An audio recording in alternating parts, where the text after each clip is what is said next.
I've been informed just a few minutes ago that the Republicans are boycotting this markup for one of the most qualified, if I could say perhaps the most qualified nominee to ever head the Environmental Protection Agency.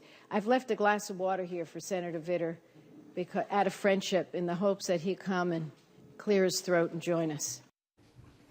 You know, people jokingly call C-SPAN the network of empty chairs, but this committee hearing this morning, it wasn't a laughing matter. By skipping the hearing, Senate Republicans, all of them, they stalled the nomination of a new EPA administrator. And for me, even if you're like, oh, what do I care, okay?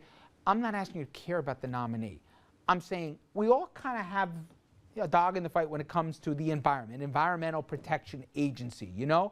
And the idea that we don't have ahead of it, it's not an isolated example, is it? No, it's not, and it's not like this was done because this nominee really likes toxic waste or anything, Rich. That would be a problematic thing for an EPA administrator. The move this morning was designed to slow or stop the nomination of Gina McCarthy to the top EPA post, not because of some scandal or anything controversial.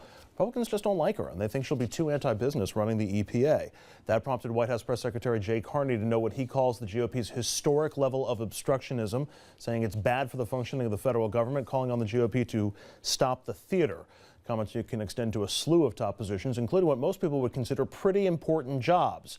Jobs like labor secretary, State Department assistants for embassy security, that came up this week, counterterrorism, as well as Middle East, Asia, Europe, and Africa. A Homeland Security undersecretary, hasn't been an ATF director since 2006.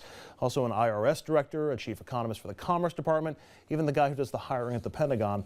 Those jobs all unfilled, and that's just the tip of the iceberg. If we got into judges, Rich, that's one of the reasons the justice system is so slow. Policing Wall Street, look how long that took to get that done, right? Anthony, my point is, listen, Bush got his nominees through. It wasn't always hugs and kisses, didn't get always a Supreme Court pick that he might have wanted, but Washington can't work this way. I got record numbers, we're going to talk about this, of guys who were just leaving altogether, the Senate and Washington, because they've never seen it this bad. Is there a certain point where people understand, even if you score a political point, why go to work if all your point is to grind everything to a halt and obstruct? Government's got to function. Look, under Bush, there were, I believe, 30 judges that were filibustered or prevented from becoming judges. Multiply that under this president. We could go to FDR's administration and the court packing scheme. I mean, it's happened throughout history. Not to this level.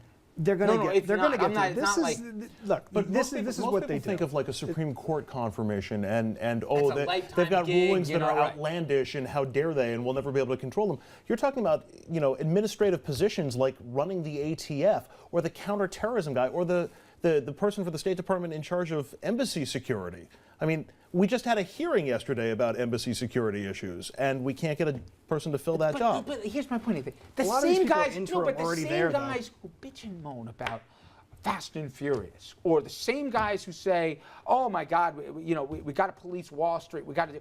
They won't even allow there to be a boss. Now, what company, from a fruit stand to the federal government, what company works without a boss? You need somebody to be in charge. They don't even want to let these guys get confirmed. And again, it's not that this woman's, some psycho here that they're going to be, like he said, there's going to be lighting toxic waste fires, up and down Pennsylvania Avenue. It's just bad business. And I don't know. The best example is the post that Elizabeth Warren, they tried to fill consumer protection. Republicans did not like the rule, but they couldn't stop it. So they're not giving up the fight. They're going to stop the person who's in charge of implementing those rules. It's like a continuation of the policy fight after that fight's already been settled. But Richard, if you look at it, recent memory with the EPA, traditionally Democrats feel that there should be an EPA, and Republicans feel that it should just go away. Right. And I don't understand, why would you want to get rid of an agency, as you set this up, that protects the environment? They will give you a million reasons.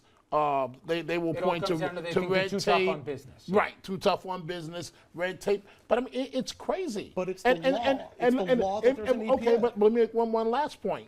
So we look at a high turnout to re-elect this president, and one party saying, we don't care what you did. We're going to go against the will of the people. We're going to run this the way we want to run it. And that's exactly what's happening. You know that old adage, I don't think elections it was have a mandate. consequences. No, but elections have consequences. Do they really? They're going to get. No, but they're gonna, do they really? But it depends on how powerful the other parties are in Congress. I mean, look, they're gonna eventually get. He's gonna eventually get his people in. And as far as the EPA is concerned, Yeah, when he's walking out the door in his final 100 days and he's waving. These people are interim directors already. It's not like they can't get their foot in the door. They're already in there. It's more of a symbolic thing than anything else. Oh, it's more than that. They're there. They're working. No, they're getting paid. They're collecting a salary. It's more than that. And the ATF has said, I mean, the feds have said that without an acting director, without somebody who can actually make policy right now, they are hamstrung. But Plus, it adds to the workload. Fire somebody who works for you or works with you, and then do their job as well as doing your own job. And That's Richard, essentially one what better, you're calling Do you for. think this is going to be over after Obama's out of office? No. The Democrats are going to say, guess what? Payback time. We're going to do the same thing that you did to our Every president. and it's because of this cycle. Well, but it's gotten worse and worse. Right now, Yes. it's never been Yes. as bad as it And is right you know now. why And I say why it's happening, but I'm not here we going go. there. Wait. I'm not going there. Well, I'm you not hinted gonna it say- 45 minutes I'm past the definitely hour. hinting at We the know. first black president. The But I'm hue. not going to go All there. right. Well, let me ask you about the amount of people leaving. And Andrew, real quick here, let's do the math. There's always turnover. Yeah. Got older people there, but we've never seen it to this Not level. on this scale. Nobody can recall seeing it on this scale. Since 2009, 47% turnover in the U.S. Senate. 26 people have retired. Yeah, there's going to be people who lose re-election and some who die in office. Can't do anything about that. But 12 other people have resigned from the Senate to take other jobs, like Kerry and Clinton to become Secretary of State, or Jim DeMint at the Heritage Foundation. They feel like they can get more done. Jim DeMint, arch conservative, feels he can get more done at a lobbying group, essentially, at a conservative think tank than he can in the U.S. Senate. And that big salary that goes along with that job. But you know what? The guy's got more than a few $1 million to his name. It's not like he's hungry for money. I've heard from a lot of people, it's never been this hard. The Senate was always a great gig. It was a gig where you get to be a statesman, the final chapter of your life, you do well. And there's nobody rubbing nickels together in the Senate. They're having a hell of a time recruiting it. And they're saying it's because people don't want the job anymore. It's divisive. We spoke in the first segment about Albany being corrupt. There's a lot of divisiveness in politics. You know, But obviously, your point, it's always been there. But why is it harder now than because ever? it's getting worse. Because when you get into the fray, they look back. They put investigators to look at your past. They're looking up what your wife did in high school, who they dated. You know, what your kids got on their grade in social studies. It's become so personal that a lot of good people say, I don't want to be part of this. And Senator Max Baucus, he's a Democrat. He's like, I'm done. I'm throwing my hands up. That's the cost. And also there are fewer benefits in terms of being able to push policy through, being able to make an imprint. If you wanted to do this out of public service because I want to forge the direction of the country, you really can't do that in the Senate that easily You know, anymore. I saw both Olympia Snowe and then Senator Levin. They said, you can't do deals anymore. And they said, we always used to be able to make a deal. At the end of the day, people got it that if the whole Senate doesn't work, it doesn't matter if we're in the majority or minority. It doesn't work. We got to make a deal. He goes, too many people don't want to make a deal. Forget about that. They can't. They don't even want to. Former House Speaker, Democrat Tip O'Neill from Massachusetts, Yeah. used to sit down and have a scotch with President Reagan. Exactly. And over handshake, it's changed. It's unfortunate. I wish it didn't, but it's changed, and a lot of good people leaving because of it. All right. Got an interesting debate, and it's in our backyard. New York City may soon become the first major city in the country to give non-citizens the right to vote. Is it a good or a bad idea? We'll debate that after this.